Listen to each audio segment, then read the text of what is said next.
자, 말씀 제목 따라서 합시다. 두려움과 설레임 사이에서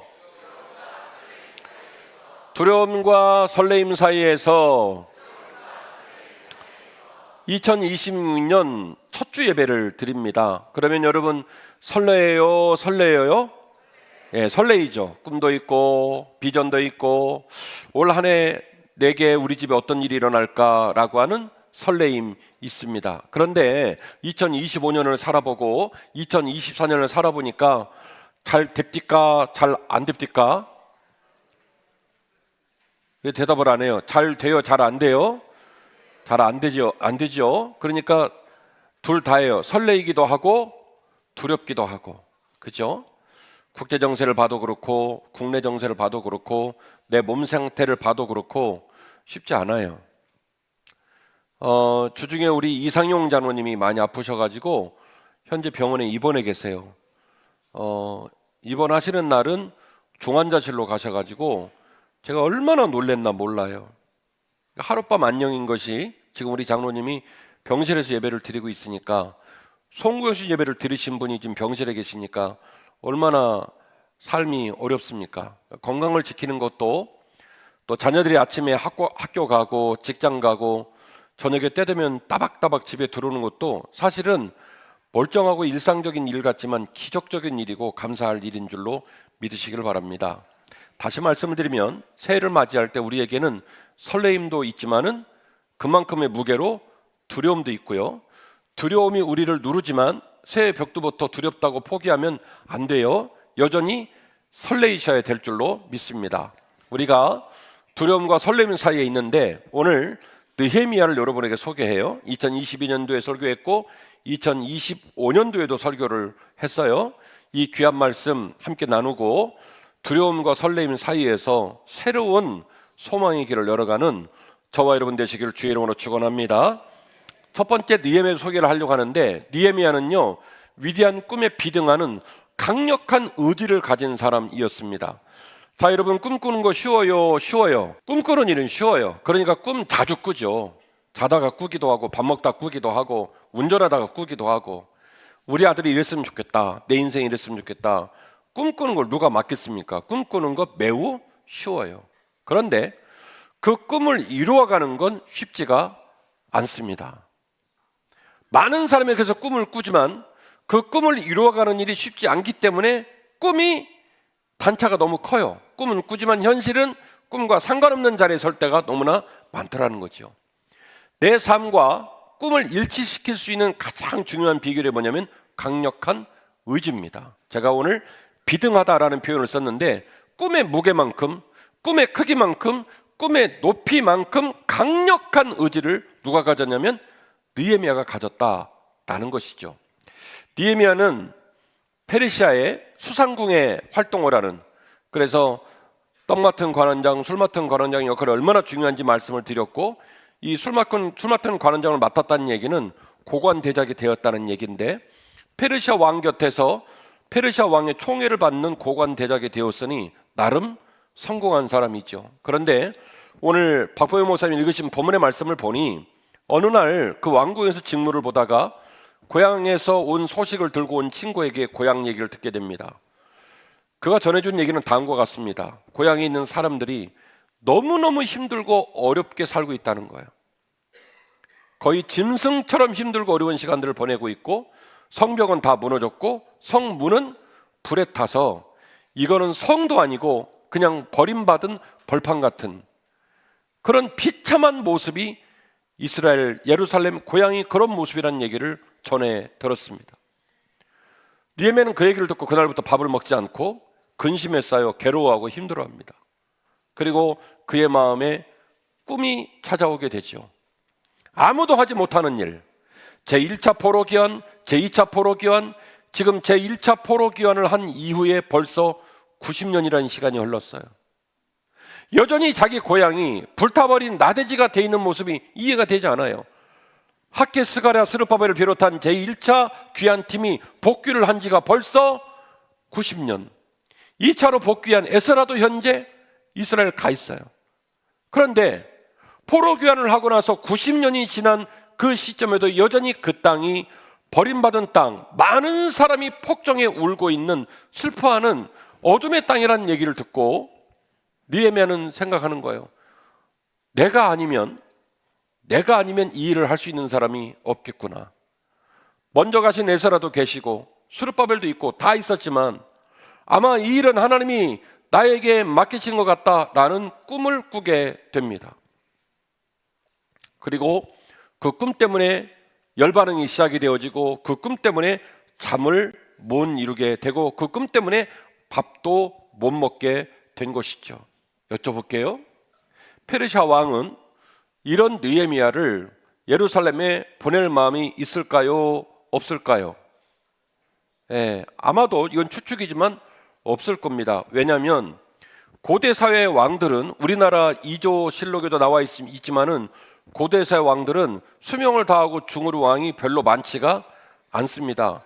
권력 다툼이 너무너무 심해서 중간에 암살을 당하고 독살되는 경우가 허다했죠. 그래서 왕이요, 자기의 목숨을 지킨 데 있어서 제일 중요한 사람이 두 사람인데 술 맡은 관원장하고 떡 맡은 관원장입니다. 매끼 밥을 먹어야 되거든요. 물을 마셔야 되거든요. 마심과 먹름을 해결하는 이 두 사람은요, 천지가 뒤집어지고 깨져도 절대로 옆에서 떠나면 안 돼요. 그 둘 중에 한 사람이 누구냐면 느헤미야예요. 그러니 왕은 느헤미야를 보낼 마음이 있다 없다? 아마도 없었을 것입니다. 그가 근심에 젖어 밥을 먹지 않는 모습을 보니 점점 형색이 초라해져 가죠.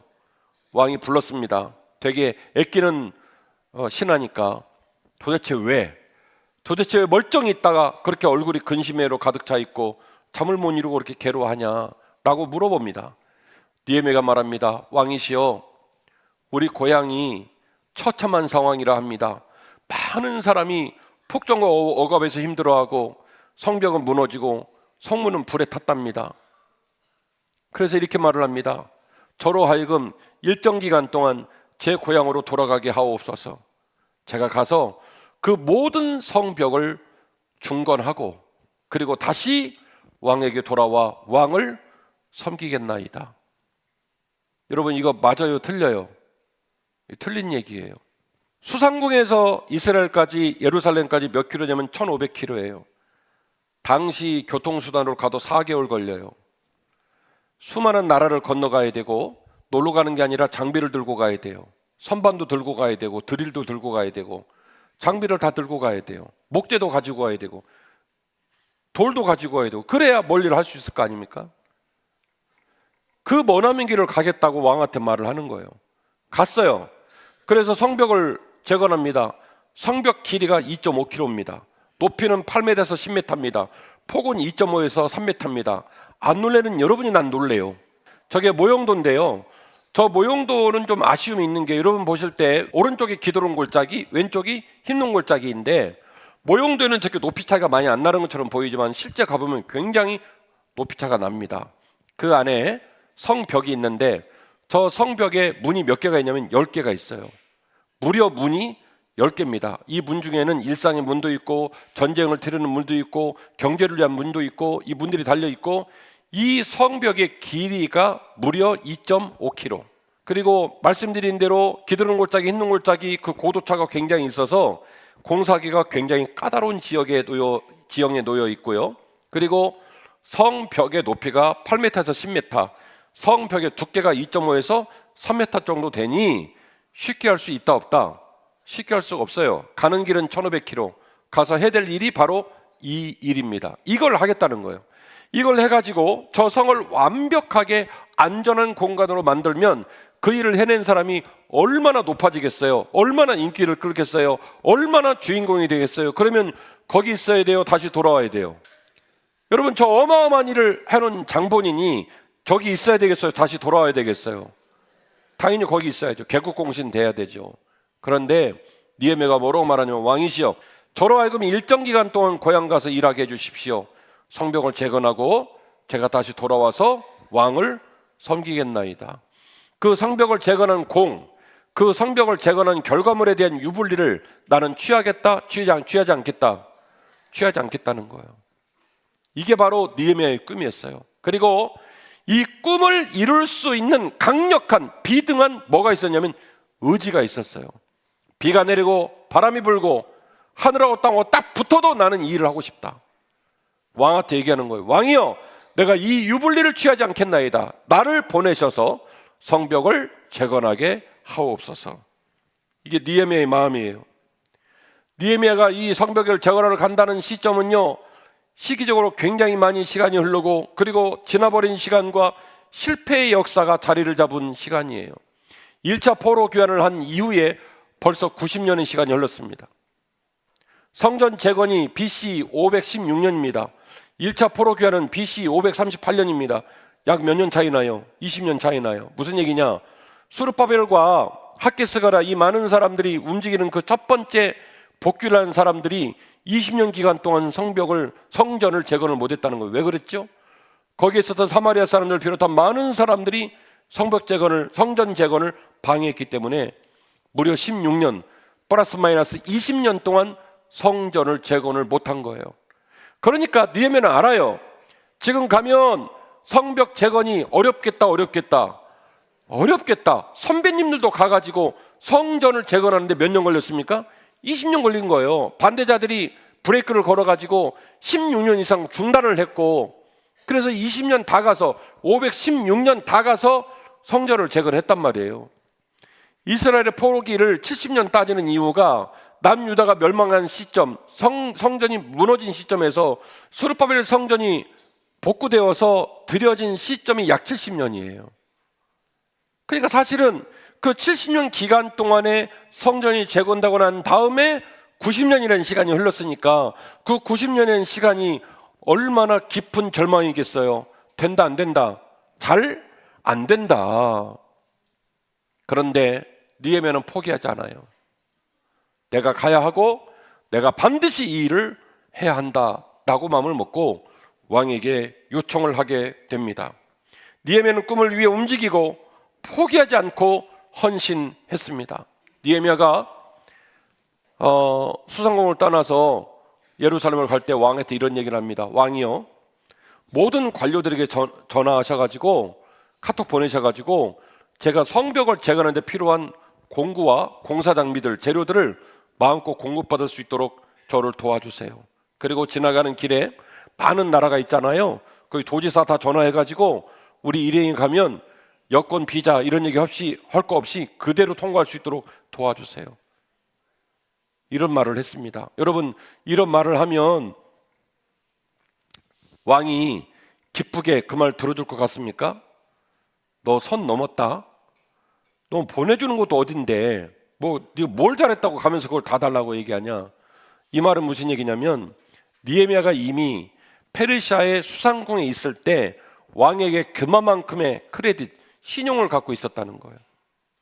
그 사람의 몸무게, 그 사람의 말, 그 사람의 삶이 느헤미야라면 왕이 그 모든 조건들을 내어줄 만큼 왕한테 소중하고 믿을 만한 인물이었다는 거예요. 그 모든 걸 요청하고 그리고 꿈을 위해 나아가게 됩니다. 느헤미야 2장 12절에서 13절 사이를 읽어보니까 도착을 해가지고 여독 때문인지 3일 정도를 쉬고 늦은 밤에 종들을 데리고 함께하는 팀의 리더들을 데리고 성벽을 조사를 합니다. 성벽의 무너진 모습들을 전부 다 조사하고 불타버린 성문들 상태를 전부 다 조사를 하고 그리고 내가 어떤 모습으로 이 성벽을 재건할까 전부 다 공사 계획을 수립하게 되어지지요. 그래서 이 공사 구간을 전략적으로 배분을 하게 되는데 40개 구간으로 배분을 하게 됩니다. 공사 시작을 어디서 하냐면 40군데서 하는 거예요. 동시에 이걸 마음을 먹고 이제 드디어 솔루션, 내가 와가지고 길이가 2.5km, 높이가 8에서 10m, 폭이 2.5에서 5m 되는 이 중대한 성벽을 어떻게 완공을 할까? 자, 답은 하나예요. 길어지면 길어질수록 완공한다, 못한다? 못한다. 왜냐하면 이미 교훈이 있어요. 지난번에 90년 전에 성전을 재건할 때 사마리아 사람들이 막 반대를 하고 이해 당사자와 갈등을 하고 16년간 중단됐던 일을 알고 있어요. 그래서 산발라 도비아, 산발라는 사마리아 도지사거든요.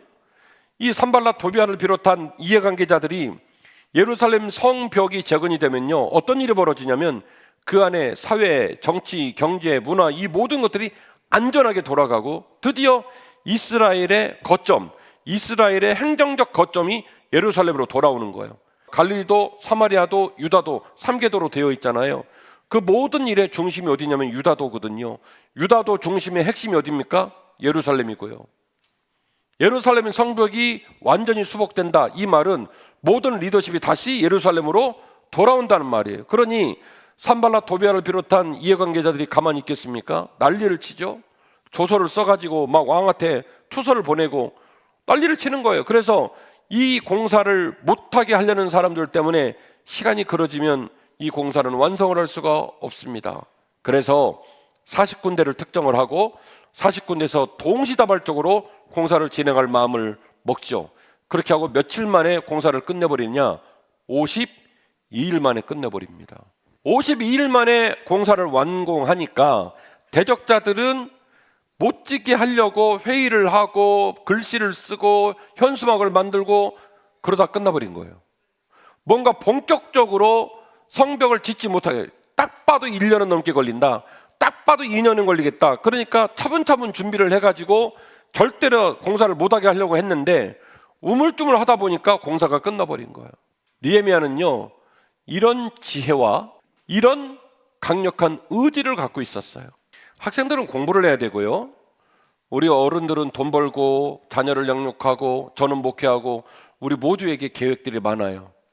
그 계획을 갖고 있는 우리에게 설레임도 있고 뭣도 있다, 두려움도 있다. 누가 그랬듯이, 오늘 본문에 나오는 느헤미야가 그랬듯이 비록 꿈을 품었지만, 비전은 품었지만 이게 굉장히 어려운 꿈이었어요. 거리도 너무 떨어져 있고 공사도 크고 자원도 없고 이런 상황인데 이 느헤미야는 자기 꿈을 실현시키는 만큼의 비등한 의지를 갖고 있었고, 난 죽어도 이 일을 한다, 이런 의지를 갖고 있었다는 거예요. 느헤미야가 위대한 이유는 꿈만 꾼 게 아니라 그 꿈에 비등한 뭐를 갖고 있었냐면 의지를 갖고 있었어요. 누가 뭐라고 해도 나는 이 일을 해낼 것이다, 끝까지 일을 해낼 것이다. 그러니까 하나님이 그 느헤미야에게 뭘 주셨냐면 지혜를 주신 거예요. 그래서 가서 덮어놓고 합시다 이렇게 하지 않고, 현수막 걸고 광고 내고 주보 나눠주고 하지 않고 3일 딱 쉰 다음에 자기를 가장 잘하는 핵심 리더들을 끌고 저녁에 전부 성벽을 조사한 거예요. 성벽을 조사해서 무너진 정도를 파악하고, 그리고 각 지역의 특징을 파악하고, 그리고 불타버리는 성문의 상태를 다 파악하고, 그리고 내린 결론이 공사를 몇 군데서 하겠다, 40군데서 하겠다라고 결심을 하게 된 거죠. 저에게는 꿈이 있습니다. 저에게는 비전이 있습니다. 2026년 365일 저에게 선물로 주셨는데, 우리 목사님 말 맞다나 우리가 설레임과 두려움 사이에서 지금 새 출발을 하는데, 하나님 저에게 느헤미야의 의지를 허락하여 주시옵시고 그 의지를 실천할 수 있는 지혜도 허락하여 주옵소서. 느헤미야가 판단한 40군데의 포인트가 우리들 눈에 보이기를 원합니다. 어디가 취약점인지, 내가 어디서 일을 시작할지, 내가 어떤 방법으로 일을 할지 하나님이 올해 우리 모두에게 알려주시기를 주의 이름으로 축원합니다. 그래서 1월달도 의미가 있고 2월달도 의미가 있고 3월달도 의미가 있고, 후회하지 않는 하나님이 의지와 그 의지를 빛나게 할 지혜를 주셔서 이 사명 감당하는 저와 여러분 되기를 주의 이름으로 축원합니다. 같이 하겠습니다. 함께하니 행복했고 보람이 있었습니다. 아멘. 느헤미야 3장을 보니까 느헤미야가 이 성벽 재건을 시작하려고 했는데 여기까지는 다 좋았어요. 여기까지는 다 좋았어요. 근데 지금부터는 느헤미야 혼자 할 수가 없어요. 왜냐하면 길이가 2.5km니까. 여기까지는 다 좋았어요. 꿈도 있었고 의지도 있었고 지혜를 주셔서 전부 공사 규모를 파악했어요. 40군데서 해야 되겠다, 단기간 내 끝내려면 이것 말고는 답이 없다, 이건 다 좋았어요. 근데 문제는 여기부터는 혼자 할 수 있어요, 없어요? 없는 거예요. 느헤미야 5장을 보니까 제사장, 금장색, 향품장사, 상인들, 사업가들, 도지사, 군수, 수많은 이스라엘 사람들이 이 일에 동참을 하게 됩니다. 40군데에서. 그리고 3장을 보니까 무려 5군데 이상이 나오게 되는데 본문 한번 떼주면 좋을 것 같고요. 자기 집 맞은편 구간을 맡아서 공사를 했다라는 이야기가 5곳 이상 나옵니다. 그 말은 무슨 얘기냐? 우리 집 앞에 있는 구간을 맡았다는 거예요.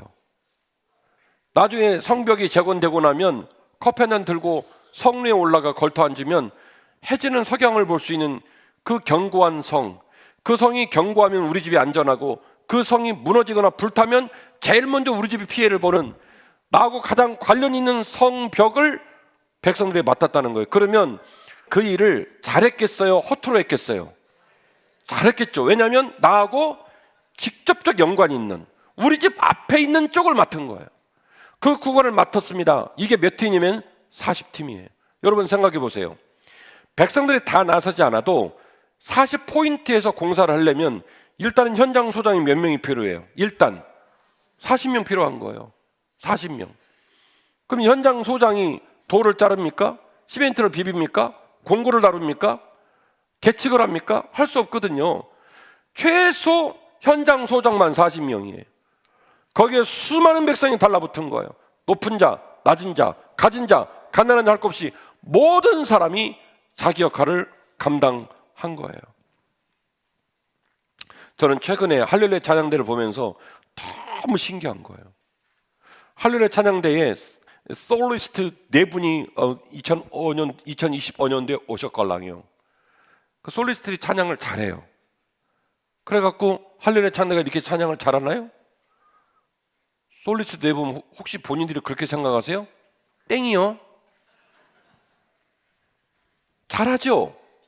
그런데 솔리스트 분들이 음을 정확하게 내고 소리를 쭉 뽑아주는 그 소리가 지금 할렐루야 찬양의 소리는 아니란 말이에요. 어떻게 됐냐? 잘하는 사람, 못하는 사람, 음을 좀 잘 맞추는 사람, 좀 못 맞추는 사람, 뭐 글씨가 잘 보이는 사람, 잘 안 보이는 사람 할 거 없이 다 달라붙어서 함께 찬양을 하니 요즘 할렐루야 찬양이 너무너무 나는 수원 시향인 줄 알았어. 너무 잘하세요. 챔버에 충이라는 친구와 영훈이라는 친구가 쌍나발로 돌았잖아요. 나머지 챔버는 비전공자들인데 전공자 둘이 돌아서 지금 나발을 불고 있거든요. 그러니까 챔버 소리가 또 얼마나 풍성해져 너 몰라. 그러니까 니들이 다 한 줄 알지. 아니요. 네, 이게 무슨 얘기냐? 다시 본문으로 돌아가면 모든 직업을 가진 사람들이 자신의 직업의 귀천과 상관없이 이 모든 일에 한마음 한뜻으로 모였다는 거예요. 그러니까 전공자가 됐던 비전공자가 됐던 모든 사람이 연합하여 함께 힘을 합하니 요즘 우리 할렐루야 찬양대 찬양이 너무너무 아름답고 멋있더라는 거예요. 사랑하는 한빛가족 여러분, 교회가 1년 공사를 하다 보니까 지칠 대로 지쳤어요. 저도 지쳤고 김태국 장로님도 지쳐있고 매일매일 의사결정하고 조정하고 잘못된 거 바로잡아야 되고 너무너무 힘이 들어요. 그러나 저는 앞으로 20년을 봐요. 앞으로 20년. 이제 하드웨어적인 모든 부분이 3주 안에 끝날 겁니다. 그리고 우리 세계를 향해 거침없이 나아갔으면 좋겠습니다. 근데 이 모든 일이 아름답고 위대하게 열매를 맺으려면 우리 모두가 함께 그 길을 걸어내야 합니다. 함께 하기 때문에 행복했고 함께 하기 때문에 보람이 있더라는 거예요. 일단은 여러분이 예배드리는 자리를 지켜주는 것만으로도 너무너무 위로가 되고 힘이 돼요. 내가 한빛교회 주인으로 내 믿음의 자리를 지키고 영유아부, 어린이부, 청소년부, 청년부, 어른들이 이르기까지 한마음 한뜻 되어 그 길을 걸어가면 그까지 것 2.5km, 높이 10m, 폭 3m, 며칠 만에 끝낸다? 52일 만에 끝내버리는 거예요. 네명 혼자는 할 수 없지만 백성들이 한마음으로 그 길에 동참했기 때문에 그 일이 가능했던 것입니다. 결과가 너무 좋았습니다. 그리고 그 감격이 우리 모두에게도 넘치기를 주의 이름으로 축원합니다. 2가지 말씀 드릴게요. 느헤미야 8장 보시면 잘 아는 것처럼 성벽이 재건다니까 이제 그 안에가 얼마나 안전해요. 그래서 수문학 광장에서 첫 번째 부흥회가 열리잖아요. 그 부흥회 강사가 에스라였고요. 온 백성이 모여서 여호와의 말씀을 들었습니다. 그 말씀을 듣자 백성들이 막 울었어요. 너무너무 감사하고 너무너무 위로가 되고 그래서 막 울었어요. 그러니까 에스라가 잘 운다, 계속 울어라, 이 나쁜 놈들아 라고 말하지 않고 이 에스라는 또 뭐라고 권면을 하냐면 백성들이요 그만 우세요. 오늘은 주의 성일입니다. 이제 돌아가셔서 살지고 좋은 음식들을 만들어서 잔치를 벌이세요. 그리고 준비가 안 된 이웃들이 있다면 나눠주면서 우리 모두가 함께 주 안에서 축제처럼 잔치를 할 수 있도록 그렇게 도와주세요. 이렇게 말을 해요. 얼마나 멋있어요.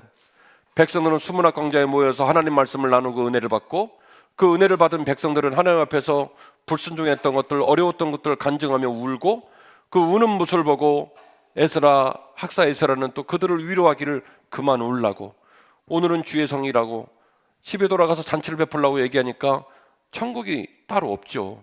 이런 일이 누가 세운 성벽? 느헤미야가 세운 성벽 때문에 일어난 일입니다.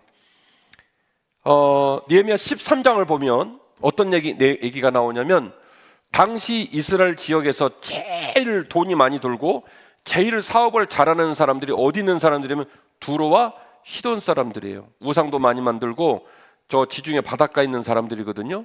이 사람들은 경제 돌아가는 이 상황에 대한 판단이 굉장히 빨라요. 어떻게 해야 돈이 도는지, 어떻게 해야 사업이 되는지 귀신처럼 이 눈치를 잘 빨리 채는 사람들인데 느헤미야 13장을 보니까 두로와 시돈에 있는 상인들이 예루살렘에 입점을 합니다. 여러분, 상인들은 제품을 갖다 놓고 물건을 팔면요 저녁에 그걸 놓고 집에 퇴근했다가 내일 또 팔아요. 근데 제품을 놔둔 부분이 강도 가서 싹 다 털어가면 거기서 입점해요? 못해요? 입점 못하죠. 그런데 예루살렘 상인이 얼마나 안전한 곳이 됐는지 두로와 시돈 상인들이 입점을 한 거예요. 그래서 상인들이 너무 예루살렘 성을 찾아오니까 안식일에도 장사를 하려고 했걸란 말이죠. 그래서 느헤미야가 그거를 차단하고 문을 닫고 못 들어오게 하니까 성문 바깥에 또 붙어서 막 붙어갖고 두를랑 말랑하고 이런 얘기가 나와요. 집에 가서 살펴보세요. 그러니까 불모지 땅, 버림받은 땅, 매력 없는 땅, 많은 사람이 혀를 끌끌끌 차던 예루살렘이 드디어 핫플레이스가 된 거예요. 느헤미야의 헌신을 통해서 이런 아름다운 결과가 너무 좋았어요. 백성들의 신앙이 살아나고 지역 경제가 돌아오고 사회가 안정이 되고 이런 엄청난 일을 겪은 거예요. 피터 드러커라는 분이 계세요. 유명한 경제학자예요. 이 피터 드러커가 이런 말을 합니다. 많은 사람이 미래를 예측하고 싶어 하잖아요. 제가 오늘 설교 제목으로 여러분에게 두려움과 설렘 사이에서 미래가 예측이 된다 안 된다? 예측이 안 되니까. 그러니까 우리는 두려워하기도 하고 설레기도 하고. 그런데 이 피터 드러커라는 유명한 경제학자가 아주 재밌는 말을 합니다. 미래를 예측하는 가장 좋은 방법이 있다. 가장 안전하게 내 미래를 예측하는 방법이 있는데 내가 원하는 그 아름다운 미래를 스스로 창조하는 것. 이거는 헷갈릴 일이 있어요, 없어요? 없죠. 그 미래를 누가 만드는 거예요? 내가 만들어가는 거예요. 내가 기대한 미래를. 피터 드러커라는 사람이 남긴 유명한 이야기입니다. 사랑하는 한빛가족 여러분, 저와 여러분 두려움과 설렘 사이에서 미래를 향해 믿음으로 나아가기를 원합니다. 우리에게 꿈이 필요하고 그 꿈을 작동시키는 의지, 그 꿈을 작동시키는 의지가 필요하고 그 의지를 가지고 헌신하면 주께서 지혜를 주시고, 주께서 뭘 주세요? 지혜를 주시고, 그 지혜를 통하여 믿음으로 나아갈 때 함께 동행하면 아름다운 결과가 나옵니다. 오늘 순서 다 말씀드렸어요. 첫 번째는 뭐요? 꿈을 꾸고, 두 번째는 그 꿈을 이행할 수 있는 뭐가 필요해요? 의지가 필요하고, 그 의지로 헌신하면 주께서 뭘 주셔요? 지혜를 주시고. 잘하신다. 이 지혜를 가지고 헌신하면 우리가 해야 될 일이 있는데 어떻게 한다고요? 서로 함께 동행, 동역하면 아름다운 열매가 맺혀집니다. 5가지 프로세스예요. 첫 번째 뭐가 필요하다고요? 꿈이 필요하고요. 그 꿈을 작동시키는 뭐가 필요하다? 강력한 의지가 필요하다. 그리고 그 강력한 의지로 헌신하게 될 때 주께서 우리에게 뭘 주신다? 40군데에서 일할 수 있는 지혜를 주시고요. 그 지혜를 따라 움직일 때 혼자 하면 된다 안 된다? 안 된다. 어떻게 해요? 함께 서로 동역한다. 그러고 나면 어떻게 된다고요? 풍성한 열매를 거두게 된다. 두려움과 설렘 사이에서 이 놀라운 기적이 우리 모두의 간증이 되시기를 주의 이름으로 축원합니다. 자리에서 일어나십시다. 말씀을 묵상하며 함께 찬양합니다.